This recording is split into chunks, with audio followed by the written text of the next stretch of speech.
Bonjour Madame Trouvé, merci d'être avec nous cet après-midi. Vous accompagnez, on vous a vu tout à l'heure à l'image, Manuel Bompard dans cette visite du salon. J'aimerais qu'on parle un peu des prix planchers, parce que on vous a beaucoup entendu dans votre famille politique sur cela, avec, on l'a noté quand même, une conversion tardive de l'exécutif sur cette question, peut-être dans la panique, et puis des explications un petit peu techniques au lendemain. Je ne sais pas si vous avez entendu les uns et les autres Agnès Pannier-Runacher qui nous parlait d'un indicateur de prix. À vrai dire, on n'y comprend plus grand-chose.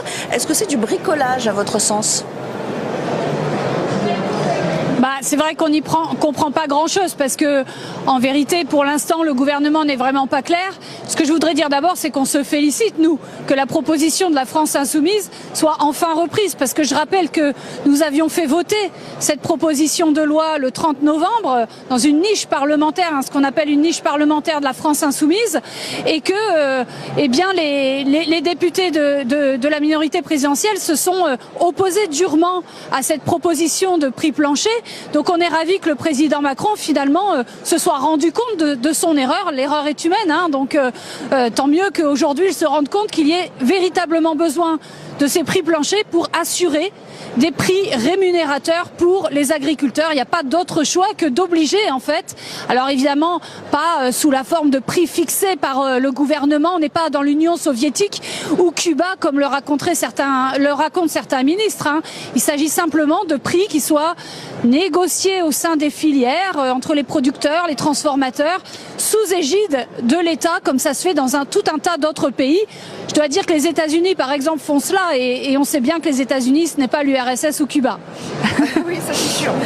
Mais néanmoins, il y a encore un certain nombre de questions autour de cela. Comment, par exemple, faire en sorte, on l'a beaucoup entendu, que ça ne devienne pas, à l'usage, un prix plafond ? Je m'explique. Au-delà d'un certain volume, on pourrait imaginer qu'on n'achète plus à l'agriculteur et qu'on se tourne vers la concurrence. C'est-à-dire que, est-ce qu'il faut, en d'autres termes, un minimum garanti sur l'achat, sur le volume d'achat ?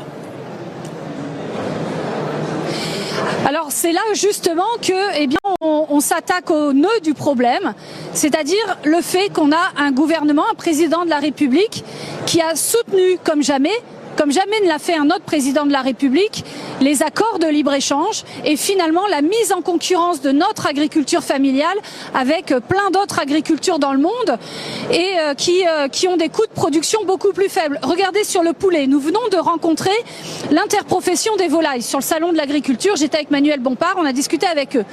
Ils nous disent par exemple que le poulet qui vient d'Ukraine, vous savez qu'on a ouvert tous les droits de douane avec l'Ukraine notamment depuis 2 ans, bien le poulet qui vient d'Ukraine, c'est des élevages qui n'ont rien à voir avec les nôtres, qui sont des élevages parfois avec 1 million et quelques de poulets, quand en France la moyenne est à 60 000 poulets par élevage. En Ukraine c'est parfois 2 millions de poulets par élevage. Des coûts de production qui sont extrêmement faibles aussi parce qu'il n'y a pas de SMIC, parce qu'il n'y a pas les mêmes normes en matière de santé, d'environnement. Et donc on a ouvert complètement les droits de douane. Et on le fait ça dans les accords de libre-échange avec plein d'autres régions du monde. Donc déjà, pour permettre des prix planchers pour les agriculteurs, qu'ils aient des prix suffisants, il faut aussi mieux protéger la France, tout simplement, les frontières commerciales. Il faut mieux protéger nos agriculteurs par des mécanismes qui permettent de ne plus être en concurrence aussi brutale avec le reste du monde. Or, le gouvernement fait précisément l'inverse puisqu'il continue à négocier et à ratifier les accords de libre-échange. Alors, dernière question, globalement, Madame Trouvé, comment avez-vous trouvé, pour la récurrence du mot, l'accueil qui vous a été réservé aujourd'hui, notamment, j'imagine que vous avez croisé la route de la coordination rurale. Ils vous ont pas donné trop de fil à retordre ? Bien sûr.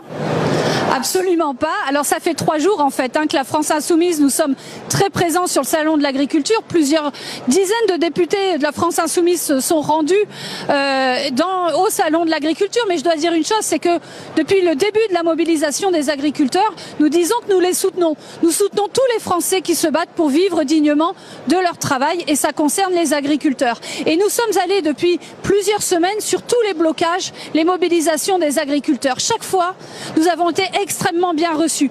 Qu'il s'agisse de la Confédération paysanne, de la coordination rurale, de la FNSEA, de l'ensemble des syndicats agricoles, nous discutons avec eux, nous échangeons avec eux, mais surtout, nous sommes aux côtés de ces agriculteurs qui se battent pour leurs revenus.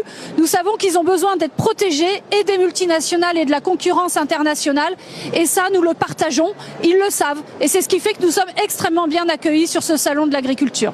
J'ai une toute dernière question finalement qui me vient parce que voilà, c'était mon avant-dernière question, on va dire. On a beaucoup parlé de la trésorerie parce que au-delà des annonces qui sont faites sur les normes, sur les 62 mesures ou je ne sais combien de Gabriel Attal, ce que veulent les agriculteurs, c'est des capacités immédiates de trésorerie, c'est-à-dire de rémunération. Bon, bien sûr, il y a tout ce débat autour des prix planchers, mais on a bien compris qu'on n'y voit pas encore très clair et que ça n'est pas terminé.